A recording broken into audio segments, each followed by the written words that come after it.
from? Cleveland. Cleveland, what part? St. Clair. St. Clair. Who'd you grow up with, man? How was...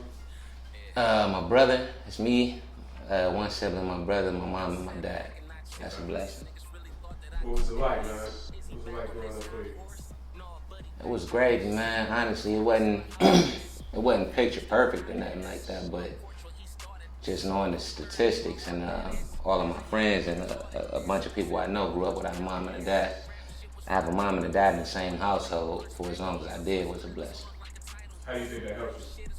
It gave me more stability, and I think basically, I think that's why I value consistency now. When I look back at it, I never planned on going to college. When I was in high school, I knew I was one of the smartest kids in the class. Everybody was applying for college, and it was spring, and I hadn't applied for anything. And I knew that if I did go to college, I only wanted to go to one school, and that was BG. I only ever applied to one school, What's BG? Bowling Green State University in Bowling Green, Ohio. I've only ever applied to that one school, went to that one school.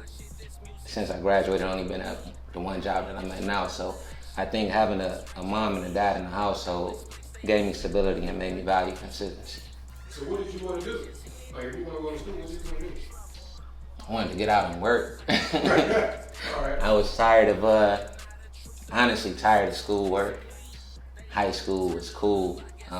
It gave me a more diverse background, because I went to I think our statistics might have been 60-40, white kids to black kids or to minorities. And at that point, that's when I learned how outside of the teachers that I had grew up with through elementary, that taught me how to communicate with people that look different than me. So I valued that. So what would you say would be your fondest childhood memory? That was tough. It's not often that I think back on what was my fondest childhood memory. My fondest childhood memory, I do not know off the top, but I can tell you I remember the most. But one of the things I always harp back on was I was 9 years old when I started rapping. I'm gonna date myself here. I was born in '87, so it's '96. It was definitely after Pac died. So it might have been beginning of '97, but either way, me and one of my childhood friends started rapping on the front porch to Bone Thugs and Harmony tape. It was the Crossroads tape. Part A and Part B, I think, had the instrumentals on there. I never knew what an instrumental was prior to '97 or late '96, whatever it may have been. But sitting on the porch, he had a karaoke machine, brought the mic out, and he just started spitting. I didn't even know what a freestyle was. But he gave me the mic, and I started going. And from that day forward, I fell in love with rap. That had to be one of my most fondest childhood memories. When did you feel like you wanted to make more music? Like, make your own music? When did you feel like you wanted to do that? So, on 143rd, I grew up on 143rd. Was born on 101st, 2 streets over from Bone, so it's been St. Clair the whole way through. And until honestly, I made it to college. Or no, '04 was the first time I rapped off of a non-industry beat. Everything for that 7 years was all industry instrumentals, and I've been continuing that tradition, as you can see if you follow my Facebook. To this day, I still continue rapping off of industry beats. But I knew when I was a kid, when I was 9 years old, I knew back then it was I want to grow up, I want to be famous. It was all about being famous. I wanted to be famous, I wanted to be recognized for my talent.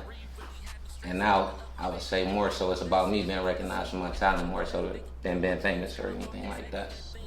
But yeah, I was 9. So let me ask you this. What would you say that your fondest memory is of your grandmother? My grandma that passed. My grandma that passed recently, back in March. One of my fondest memories, and it's gonna seem self-centered, but now I remember when my grandma first started addressing me not as Adam, That's my real name, Adam, by the way. She started calling me AD, but when I was in middle school going into high school, my grandma started calling me Mr. President. And from that day forward, anytime she saw me, she would address me as Mr. President, like in a joking manner. But I knew then is that's when she saw my potential.